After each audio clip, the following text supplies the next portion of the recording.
The word discipline means to teach. It doesn't mean to punish, but it's become, if you look up the Oxford Dictionary, which I did a couple of years ago, it does basically say now to punish. When we lose the power to parent is when we reach for things like punishment and threats and rewards. We're not operating from a place of power, true power, as parents when we reach for those kinds of strategies and tactics. We're damaging connection and we're using connection against our kids. Mad as Sad's Bodyguard, and particularly as a boy mum, this happens a lot, that it's much easier for little boys to be angry and frustrated and aggressive than it is for them to be sad. So if we can push through that and hold the boundary with them and like, yeah, no, that's still not happening, that's still not happening, and they're angry and annoyed and they need to punch something or whatever the thing is, but then we keep holding it, and then those tears come, those tears of like accepting that they're not going to be able to change your mind, that they're not going to be able to change that thing.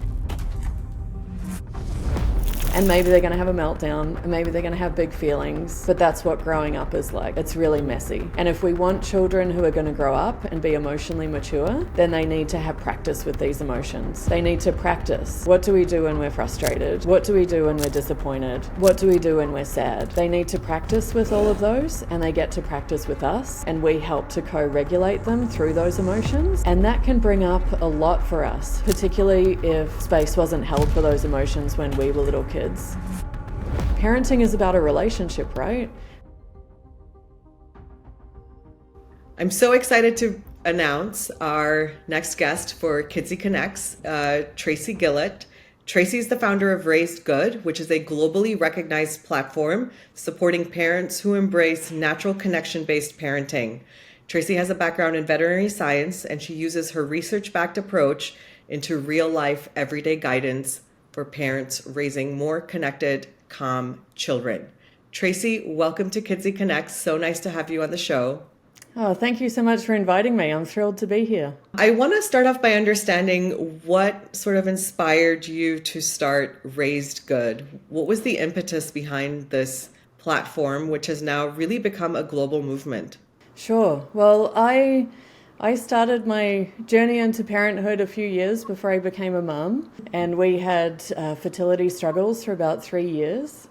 And anyone who's been through that knows how overwhelming and all-encompassing, that is. And so I really dived into that world, learned everything that I could about natural fertility, what could I do to get pregnant? And I'd always thought that I would start a blog about fertility to help other mums become mums. But then when I became pregnant and, my focus really shifted to that, really shifted to parenting and to the pregnancy. And when I was, I want to say like 30 weeks pregnant, I went to one of my midwife appointments and she said to me, we were talking about sleep, and she said to me, oh, he's going to sleep with you. And I said, what do you mean? I've got the crib, it's on its way. Like I've ordered this non-toxic crib and all the paint is chemical free and the mattress is organic and all the things. And isn't that where babies sleep? And she just looked at me and she just said, no, I can tell he's going to sleep with you. And so I left that midwife appointment and my curiosity was really aroused, and I was like, I need to learn more about this. And so I started to dive into the world of co-sleeping and bed sharing and all of those things. And when my son was born, he was born in the hospital, and I remember we, saw the sign on the wall that says, babies must sleep in the clear plastic bassinet that's in there, that kind of iconic little plastic bassinet that's in all hospital rooms. It's not safe to bring babies into bed. Mm-hmm. And so I thought we better respect that while we're here. And we put him into that clear plastic bassinet. And he was, I gave birth at 42 weeks and we'd been through 3 years of fertility struggles. I'm like, man, I've been waiting forever to meet this baby. And he's here. And it felt like such an anticlimax that then that's where he was. And he went to sleep, but I couldn't sleep. And so I think he was in there for about 3 minutes, and then I picked him up and brought him into the hospital bed, which in hindsight, with everything I know now about safe bed sharing, wasn't necessarily a safe space. But yeah, he came into our bed from night one. I just started to discover all of these other practices that went along with questioning the mainstream and like, well, just because this is the way that it's done in Western culture, is that why do we do that? I love asking why, and I love digging deeper. And there were a number of things that I found along the way that were just bringing me so much joy as a new mum. And I was tired and exhausted and all of those things, as all new mums are. There's no, get out of jail free card when it comes to new parenthood. It's going to be exhausting. But I was going to mums groups, and other mums were saying to me, why do you look so happy? Like, what is the secret? What's going on? So I started blogging. I wanted to start writing about it. And I found through my writing that I was connecting and creating a community that I really needed myself. And I also really enjoyed the creative expression that I had through writing. And I wanted to advocate for babies and young children who I feel are very misunderstood in our society.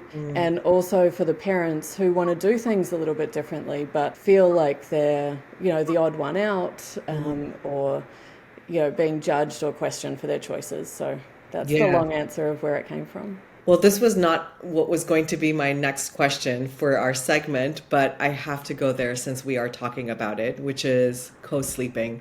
And to your point, I feel there is so much judgment and misunderstanding, and also a lot of critiquing that comes towards parents if they are doing things a little differently or perhaps non-mainstream.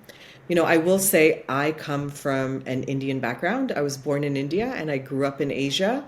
So the concept of co-sleeping is so prevalent within Asian families. Like, it is the norm. And I'm not here to judge whether it's right or wrong. And I've done a hybrid of both, right? I've got two babies and two toddlers, but as they were infants, it's been a hybrid of, like, sometimes they were in the bassinet and sometimes they were in the bed. And, but I have also noticed, to your point, that within the Western culture and also within the United States, there's so much emphasis on not co-sleeping. But then there's also so much emphasis on breastfeeding, and so many moms struggle to breastfeed. So I want to talk to you. I want to talk to you about, like, were you nervous publicly sharing that sort of information? Were you afraid of the judgment, the stigma that was going to come your way in being so open about it? Not really. No, I wasn't especially worried about that. I remember back when I started blogging, I got onto the Huffington Post, which back then was like, amazing. Like, let's get on the Huffington Post. And I remember reading some comments on the posts over there, which, at 98%, like, amazing, but it's those 2% of negative comments that come your way that can get to you. And I share about it on Instagram all the time, and I know the posts that are going to elicit some negativity. It's a very triggering topic. Parenting is very personal, and we're all doing the best we can with the information and the support and the resources that we have. And parents today are very under-resourced and very unsupported. And so where I focus is on trying to bring support and trying to bring accurate information, because the information that we have in Western society is not accurate. The information that we're given from medical doctors, and I know pediatrician visits are a big thing in the States. When it comes to sleep, the story that we're being told is not the full story.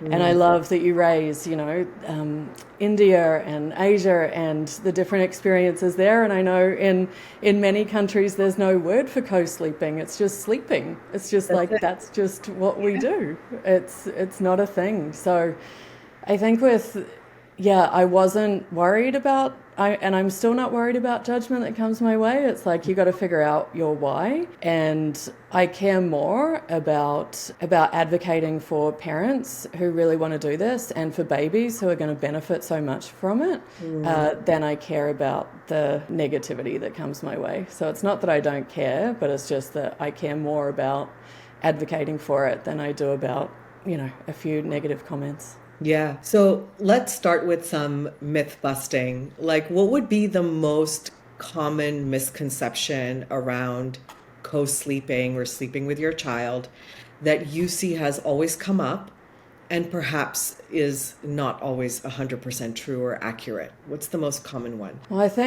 I would say probably the most common one is around safety. And safety is something that for all parents, we're always wanting to keep our kids safe, right? Like that's probably our number one priority, is to keep our kids safe. It's our responsibility. And so there's a myth that co-sleeping is inherently unsafe. That if you bring your baby into bed, then you're risking their life by doing that. And I know there have been billboards in certain states in the US that sort of, will have gravestones above a bed, trying to really fearmonger parents. And I think that's a huge disservice to parents. There are Scandinavian countries that send parents home with pamphlets from the hospital with like demonstrations on like how to do it safely. So I think that is probably the biggest, one of the biggest myths. At the same time, we need to acknowledge, though, that modern adult bedding is not designed to keep babies safe. And we've lost this practice from our culture, so we do need to learn how to do it safely. And that's one of the things that I teach about. And you need to make sure that if you're bringing a baby into your bed, that it's safe. And there's a lot of things that we need to do to make sure that we can mitigate against that. But yeah, that's probably one of the biggest ones. And one thing that I like to say to parents is, like, imagine if you were dropped on a deserted island and you had no experts and no books and nobody telling you what to do. What would you do with your baby at nighttime? And we wouldn't go and, put them in a separate cave. Like, they would be there with us. And Professor James McKenna's work, I think, I learned so much from him, and I continue to learn so much from him, and it brought me so much reassurance. And he talks about the cuddle curl position that mothers and babies will naturally get into. And I remember when I was a new mum and I found myself getting into that position just unconsciously.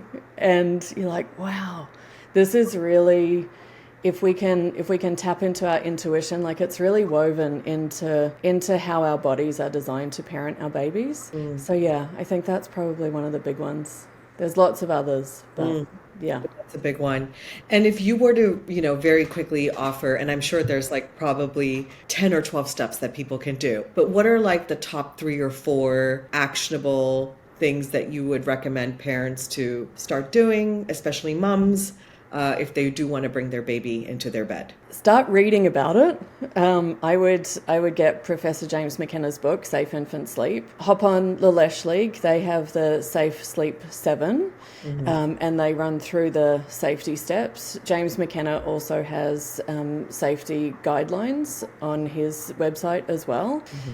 So I would really start educating yourself and make sure that you want to do it, because there's a huge difference between intentionally bed sharing and bringing your baby into bed in a bed that you've prepared and that is safe for the baby. So we want things like we don't want headboards where a baby could get wedged. We don't want furniture right next to the bed where a baby could get wedged. Ideally, if the bed can be as close to the floor as possible. We don't want pillows near a baby's head. Things like that. But there's a huge difference between intentionally bed sharing and accidentally bed sharing. That's sort of what you brought up with breastfeeding, is that breastfeeding and co-sleeping, they go hand in hand. And when you take one away from the other, it's very hard to do.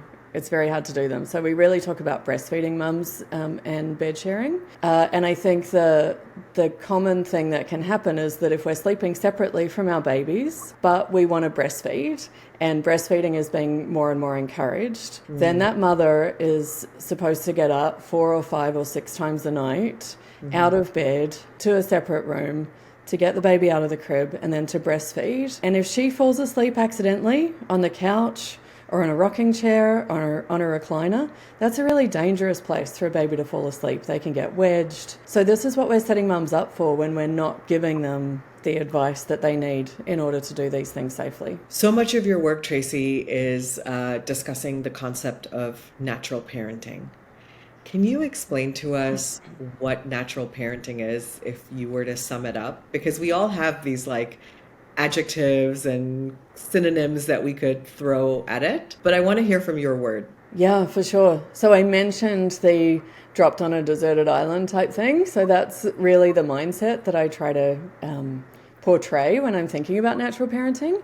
So it's really how we're designed to parent and how our babies and children are expecting to be parented. So what sort of a natural childhood looks like. And so to bring that to life a little bit, we talked about babies. So it's things like co-sleeping, breastfeeding, wearing your baby. Dr. Sears, talked about the baby bees with attachment parenting. So it's some of those sorts of things in babyhood. But then as we think about toddlers and getting into childhood, then it's doing things that might be referred to as gentle parenting. So parenting through connection rather than, looking for compliance and more of traditional discipline that we might grab for. So not doing things like timeouts and threats and rewards and punishment. It's an abundance of free play. So Peter Gray is such a champion for free play. Our kids need so much more play than they're getting. They learn so much through play, and in our overscheduled world, that's getting pushed out so much. So it's also about simplifying childhood and allowing room and space for kids to grow into their full potential. Also, bringing playfulness into our parenting. So yeah, that they would be some of the top things, and all of those bring so much connection. And really, it's about always choosing connection with our kids, and instead of sort of trying to force compliance. I love that you talked about, free play because and scheduling, because you're right, like everyone's lives are getting busier and busier. And it's, I think, beyond the scheduling, it's also like our worlds are becoming so digitized that the connection is now happening with some sort of like a digital toy, whether it's an iPad or an iPhone or a television, or rather than just letting them, run free outside or even inside the house, away from all those screens, right, that so many people come to rely on. Yeah, absolutely. And to be transparent, we're not a screen-free home. Like we love, we love like watching a family movie. It's I think the middle path is always one of the hardest ones to walk in life. Like it's very easy down it. Well, not very easy, I should say, but either extreme is very defined, but trying to find that middle path. And I know, technology is here to stay. There's so much that we can do to try to protect our kids from that, because their brains haven't, and our brains haven't changed. Like I'm overwhelmed by technology. Like social media is so, there's so many layers to it that we need to protect our kids from. So, and these kinds of things are pushing out the time for free play. Yeah, really trying to promote that as much as possible. Yeah, no, I love that. And you talk a lot about, connecting to your intuition as a parent. I've been following your work, and I know you always sort of guide parents back to being as connected to their gut and their intuition as possible when they are raising kids. Can you talk to me a little bit about that? Because sometimes we intuitively know what our child needs or perhaps how to parent them in that moment. But I think so much of it gets drowned out because we've heard someone recommends some certain way, or we've heard the pediatrician talk about this way, and not to give pediatricians a bad rap, like there's a place for them in society that's very meaningful and important. But I think so many times, like we drown out our own inner voice in order to follow the norm. But I'd love to hear from you. How do you help parents stay connected to that inner voice? Yeah, it's a huge question, and it's something that I try to practice every day. And like you talk about, I call it the white noise of society. Like it's just like this background noise. It's cultural conditioning. Like I just had the idea when I was at the midwife that, well, I just have this picture of that baby sleep in cribs and that's it, isn't it? I haven't questioned it because that's the cultural conditioning that we grow up with. And so we just think everything is normal and this is just how we do it. So it can get hard to question that. And then to try to listen to that whisper of our intuition that sits beneath that maybe we haven't listened to for a very long time. Because we're raised to be good girls and follow the rules and go for achievement and look for external validation and get the trophy and the prize and the gold star and all those things. And they can really drown out our intuition and we can lose touch with that. So it's really a muscle that the more you use it, then the louder it's going to get. And the more that you can be connected to your child and really see the child in front of you, let go of the idea of the good mother is, we often want our kids to be good so that we feel like good mums. And we might not necessarily say that, but that's what we want. We don't want our kid having a meltdown in the supermarket. Are we a bad mum if they do that? It's like, no, they're doing that because they're 3. And because that's where their brain development is, and they need us for emotional regulation, and they're experiencing big emotions in a small body. And it's not always going to be like this, but this is where we are right now. So there's so much. Some of the ways that I do it is I try to normalize what normal childhood behavior looks like. I love diving into brain development to understand, where our kids are at and what abilities they have at different ages.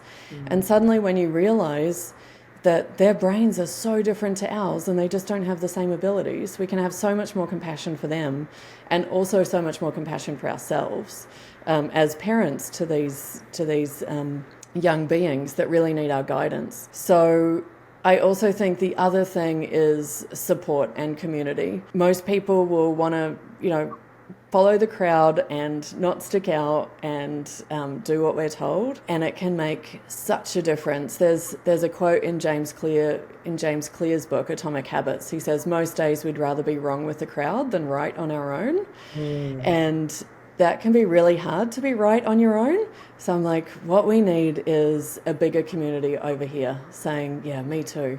And I think for so many parents, all it can take is 1 or 2 other people that are doing it a similar way to them, that are like, I'm not crazy.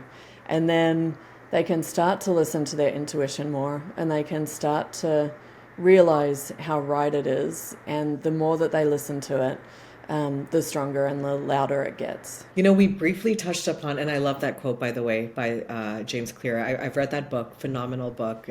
For all our viewers watching, I think there's so much applicable from that book, Atomic Habits, in your own personal life, in parenting, even in work. You briefly talked about, sometimes it's easier to just be wrong with the crowd than to be right on your own. And co-sleeping is certainly one of the ways that pops up. I know there's a lot of stigma around, breastfeeding versus bottle feeding. What are some of the other topics that you have seen come up that the mainstream way is oftentimes the loudest? They're two of the biggest ones. Definitely, like breastfeeding beyond babyhood. If you're breastfeeding a 3-year-old, it's going to get noticed. But they're 2 of the big ones. I would say the next one is just around how we expect our kids to behave. That we want quiet, compliant. We think that's what we want. That we want quiet, compliant, do as they're told kids. So if we're not putting our kid in a timeout, and mother-in-law or whoever is, there and witnessing this huge meltdown that maybe she hasn't seen before, because that can be so triggering to us as grown-ups. So much discomfort. It can bring so much discomfort, and so we want to shut it down. I remember being at soccer when my son was about 4, and something had gone on the field, and he came running to me crying, and I was there like with my arms, ready to tell me all about it. Like, what happened, bud? I'm here for you. And there was a grandpa behind me, and he was like, what's that noise? Boys don't make that noise. So yeah, tears from little boys. As a boy mum, I've come to realize how soft our little boys are, even softer than little girls, and that they really need that space to be able to stay soft as they grow up. Yeah, I think that would be the next one, is just traditional discipline.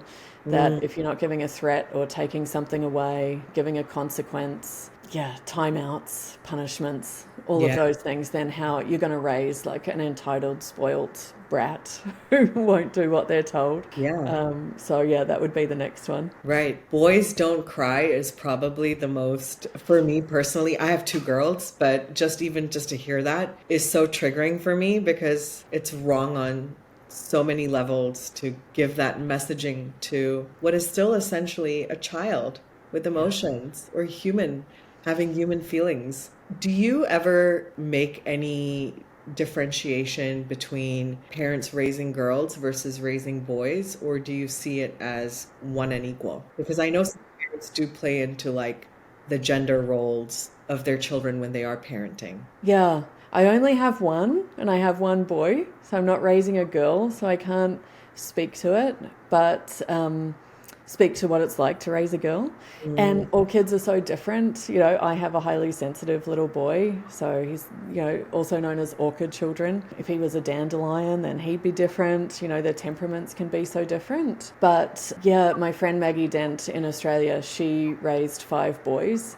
And she wrote a book about raising boys, and then she's also written a book about raising girls. And we've talked about it, and yeah, there are huge, there are differences there, and I think it's worth acknowledging. Yeah, there's definitely differences that play into it, and I think raising, you know, if you're raising a boy or a girl, then there's equal respect, there's equal love, all of those things, but they can definitely have different needs. So yeah, I think it's definitely worth acknowledging. You know, I want to spend some time talking about, I think, what is probably one of like the biggest topics in parenthood. I mean, there's so many big ones, but this is definitely one that comes up time and time again, not just for me at home, but from what I see experts putting out and books being written about, which is disciplining your child. And everyone's got their own method. I'd love to understand from you that within the world of gentle parenting and natural parenting, I think there's this stigma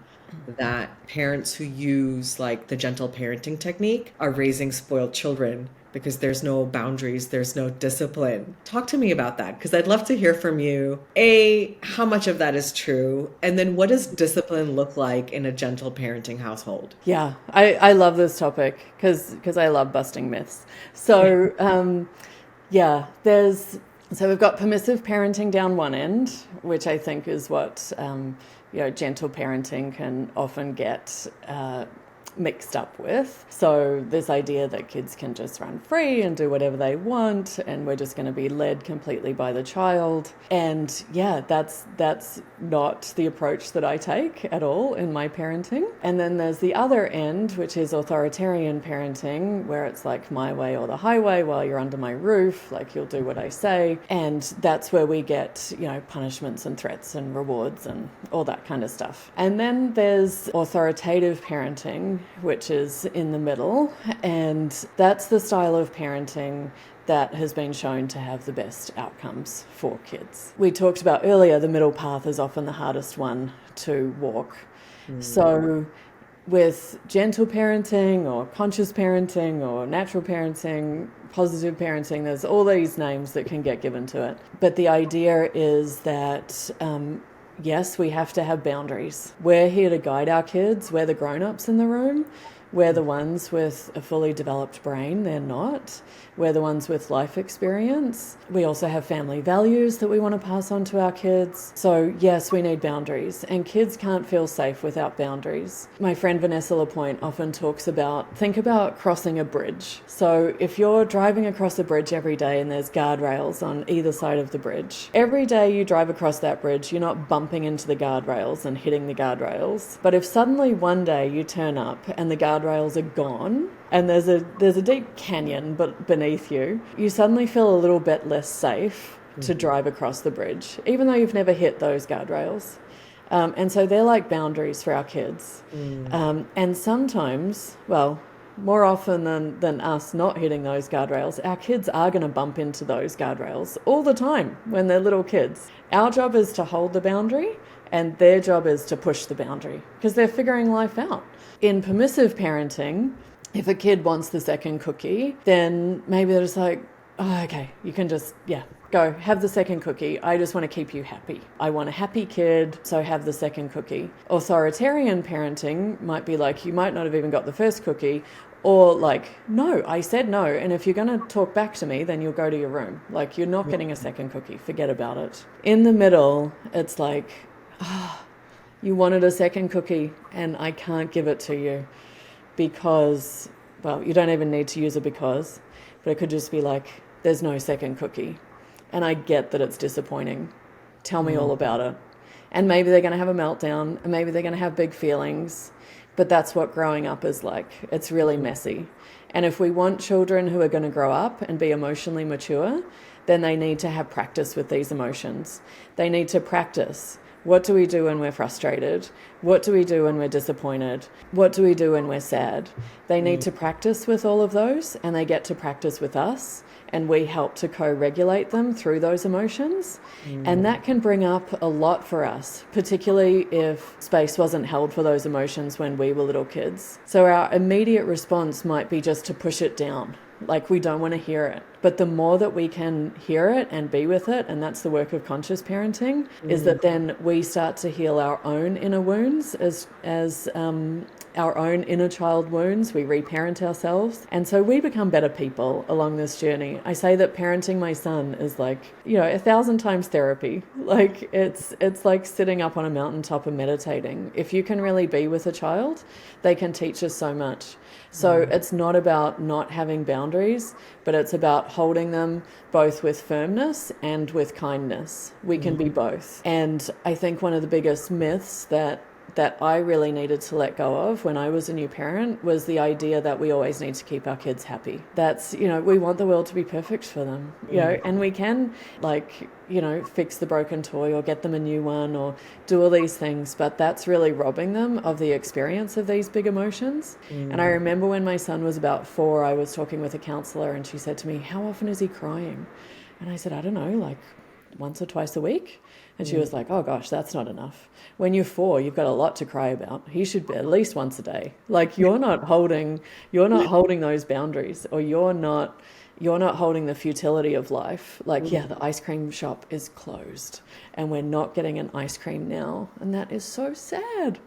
Yeah. Rather than me driving to the other side of town to get an ice cream. We can't always be wanting to fix things for our kids, something that I really encourage parents to let go of. And sometimes we will. And that's when you're leaning into your intuition. You're like, my kid has just had a rough day and he's had so many things going on. So yeah, I am going to fix this thing. But other days you're like, no, we're holding it here. So it's more of a dance. It's not like a paint by numbers rules checklist. It's not like, put your kid in timeout for however many minutes per year of their life or whatever recommendations come like that. Parenting is about a relationship, right? Who would want to be in relationship with someone, like if your husband or partner came home and was like, "You haven't cleaned the kitchen, I'm taking away your iPhone." You'd be like, "We're not married anymore. Like, what's going on here?" It's the situation. Yeah. Yeah. That's so true. Are timeouts bad? Our timeout's bad. Timeouts for parents are not bad, but I love timeouts for... you just spun that one on its head. I've never heard anyone say that, but I love it. Yeah, Yeah. maybe it's the parent that needs a timeout.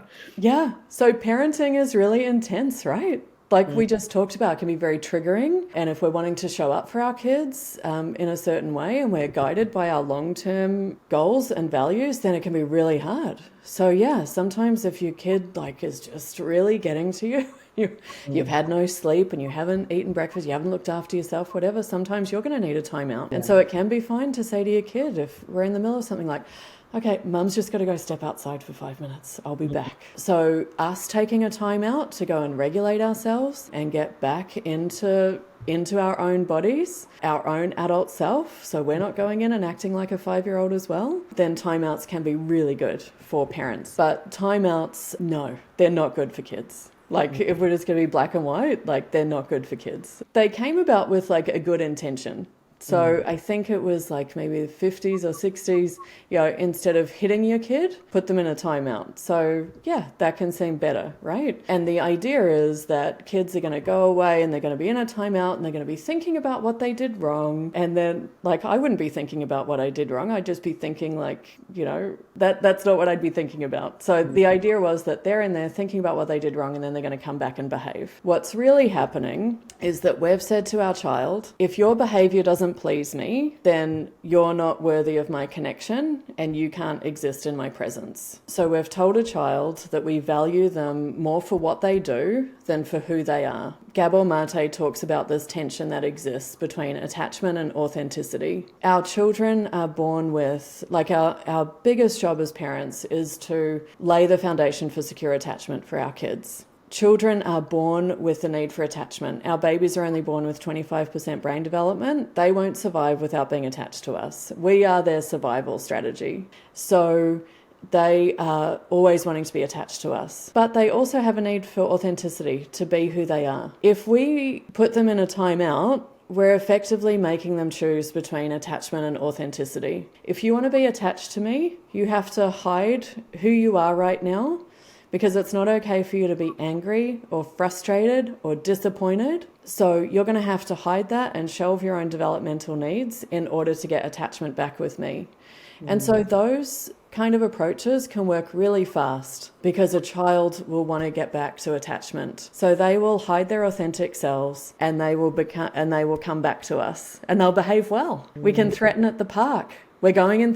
I'm going to count to 3, and then we're going. Of course, they're going to run to you, because you've threatened to remove attachment. You've threatened to remove connection. But what you've done is put alarm into that child's system, and later it's going to come out as frustration, and maybe they'll hit their brother on the head, and then they'll probably get put in a timeout. And so on and on it goes. And so what they're learning is, who do I need to be in order to get love? And if I can't be who I truly am, then I'll put on a mask and I'll be somebody else. And so many of us have gone through childhood learning that, and then we get to adulthood and we wonder who we are, and we don't know what we want. And then we go into therapy and try to figure it out. And this is what happens so often with parents when they go home at Christmas and they're co-sleeping with their infant, and they're trying to figure out, well, my parents aren't going to be happy with me about this. And that goes deeply to that I had to keep attachment, I can't be authentic. And so then this is a pattern that we need to break, is like, I'm going to be my authentic self and I'm going to have attachment. And so if we can give that to our kids from a very young age, they can grow up and they can stay who they are. Like, most 2-year-olds know who they are. They're very much themselves, but they lose that as they are raised in our society. So if we can give our children the gift of, if I get to parent you when you're at your best, I have the responsibility to parent you when you're at your worst. And there is nothing that you can say or do that is going to change my love for you. That is a very strong message. And timeouts do the exact opposite. So, timeouts are not good.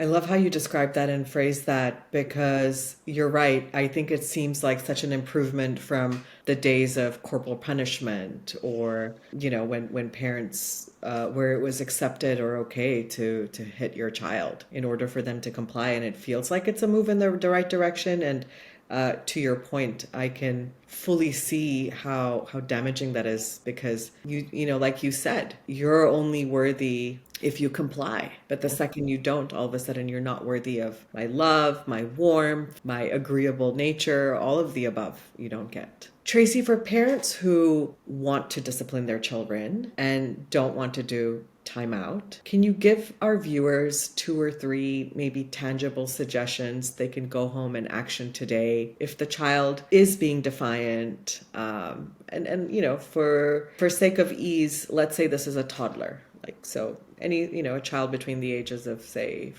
3 to 5. What are some tangible, actionable tips parents can do today to move away from timeout, yet still make sure that there are boundaries that are being clearly communicated, and there is some sort of discipline that's happening at home? And so I think that's, touching on that myth as well. The word discipline means to teach. It doesn't mean to punish. But it's become, if you look up the Oxford Dictionary, which I did a couple of years ago, it does basically say now to punish. But the word discipline comes from desir. If we think about, disciples, they were following because they were inspired. They weren't following because they were punished. So discipline means to teach. So I think a lot of this is about reframing who we are as parents. And so Gordon Neufeld talks about when we lose connection with our kids, we lose the power to parent. And I think that is it should stop every parent in their tracks. When we lose the power to parent is when we reach for things like punishment and threats and rewards. We're not operating from a place of power, true power, as parents when we reach for those kinds of strategies and tactics. We're damaging connection, and we're using connection against our kids. When we're sort of parenting in this way, we're definitely disciplining all the time because we're teaching. If we're using it in the true sense of the word, then we're doing that all day long. When it comes to behavior or misbehavior, it's figuring out, why is my child behaving like this? Not just how can I get them to do what I want them to do. It's like, why? Like, I see my kid, I think my kid is just amazing, he's awesome, but he's not behaving in a way now that is his best self. So like, why is that? And I think some of the main reasons are that there's a need that's not been met. You know, are they hungry, tired? Are they overscheduled? Have they been dragged from, one thing to another today? Have there been 5 transitions, which is not easy for any toddler or preschooler? Was another kid really mean to them today at school and now they're taking it out on their brother? What's going on? What's that unmet need there? Have they not had any connection with their parent? Has their dad been away for 2 weeks? Like, what is the need there that's not been met? And can we identify that need and meet that need? Is it immaturity?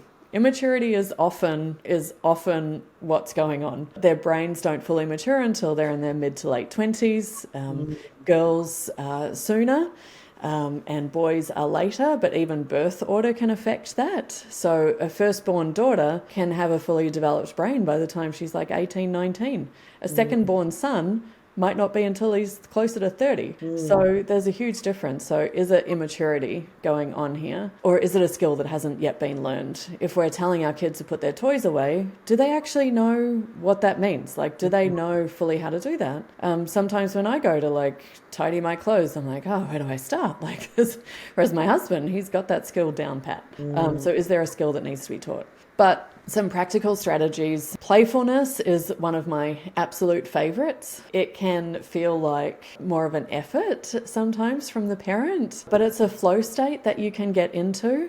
So if you're thinking about, putting shoes on in the morning, getting out the door. Like I had one time when I had to go and get soccer shoes for my son because he needed new shoes, and we went to the first store. They were sold out, and then I looked it up and I'm like, where are we going to go? And we had to go into the city, and then there was roadworks and we had to park like 10 blocks away, and he doesn't want to walk all that way, and I'm like, I don't want to walk all that way either, and so I need his cooperation, right? So it's like I reached for playfulness, and he was really into dinosaurs, and we played this game before, and I'm like, quick, let's run, there's dinosaurs chasing us. And we're running through the city blocks. And am I worried that I'm going to be embarrassed in front of people watching me? Little bit, tiny bit, but not really. Because then after, like, we passed a corner, and then a guy was like coming towards us. He must have been like 25, and he saw us, and I was like, shit, there's a velociraptor, we're gonna go. And then he saw me and he was like, oh, are we running from dinosaurs? Let's run. And he started running with us. Like, you can bring joyfulness and playfulness into things. Like, we've got to get in the car. You can get in the car and you can be like the pilot, like, ladies and gentlemen, we're about to take off. Like, has everybody got their seatbelts fastened? What are the things that we can fly to the car? Are there animals in your teeth that we need to get out to brush the teeth? Like, all different kinds of things like that. So speaking the language of the child, I think, can be amazing for getting cooperation. And then if it's something more like, they have hit their brother over the head or done something like that, then it's like, obviously we need to tend to the person that has been, make sure that little brother's okay. But then it's not making the child bad for having done that thing. It's like, what's going on here? He's upset that the little brother has come along. He used to get all the attention. Like, what's going on? Talking to that child, holding a boundary though, and saying like, I can't let you hit. Limits are often misunderstood in parenting. We think that if we request something, that our kids are going to do it. Like, I told you once, so don't do that thing. It's like, no, sometimes we're going to have to physically put our bodies in between those two kids and like, I will not let you hit. And then holding that boundary with warmth and kindness, but getting to the root of it, because we need to teach our kids along the way. So I don't know if they're helpful, but I probably went on a tangent then with playful parenting. Yeah, I know. I love that. And I try to do a lot of that with my 4-year-old. So there's no timeout in our house. But we do, we have created things like a calm down corner in her room which is her favorite chair in her room, and it's surrounded by books. And I just ask her, like, do you need a couple of minutes in your calm down corner by yourself? And when you're ready, you can come find me, or I can come find you, and let me know when you're ready. So it is her like safe favorite spot. And I love this like playfulness. I'll sometimes try to get my child to breathe during these moments. And so I will tell her, like, oh my gosh, I have so many candles that I'm holding up. And so why don't we try blowing them out together? And usually in like all those tears, she's like, I don't want to blow anything. And so like I'm just trying to get her to breathe through the tears. And so sometimes it works where she will blow things with me, and we'll pretend it's a candle here, or it's her birthday candle. And if she's 4, so there's 4 candles she needs to blow. But another time she's like, no, but I love your playful technique, because just hearing you do the dinosaur example, I think there's so many ways like that we can do in our everyday lives with our kids that will allow them to cooperate and really just get the job done, and get the day moving without it being so charged. Yeah, definitely. Yeah, I remember times of like going to the supermarket. Like going to the supermarket is boring. Like it's boring for me. Of course, it's going to be boring for a 2-year-old or a 3-year-old. But we'd be like secret agents on a mission. Like we've got to get these 10 things, and it is amazing when you will spark joy for other people. They will often cooperate in it as well. And I think, yeah, that on the timeouts note, if your kid, like you said, if my kid is like, I need some time alone, absolutely. Like that's not the same thing as like pushing them into a timeout. Like that's different. And like you were talking about with the tears coming with the candles, we need to remember as well that there's that saying that mad is sad's bodyguard. And particularly as a boy mum, this happens a lot, that it's much easier for little boys to be angry and frustrated and aggressive than it is for them to be sad. So if we can push through that and hold the boundary with them and like, yeah, no, that's still not happening. That's still not happening. And they're angry and annoyed and they need to punch something or whatever the thing is. But then we keep holding it. And then those tears come. Those tears of like accepting that they're not going to be able to change your mind, that they're not going to be able to change that thing. That's when they're adapting. That's when their brain is starting to adapt to the idea that, yeah, I'm not going to get this thing. And that's where maturation comes from. If we can get to those sad tears instead of just always the anger or the frustration, then that can make just a huge difference, because anger is so much more acceptable in our society, particularly for boys. Yeah. If we push past it, then it's huge. Absolutely. Tracy, I have loved our conversation today. I feel like I could talk to you for hours and hours. I mean, there's so many wonderful nuggets that you shared.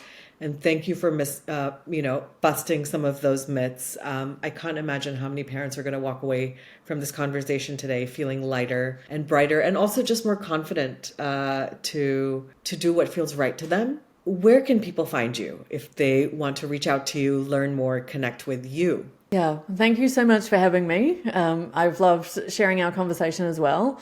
And raisegood.com is my website, so you can come and find me there.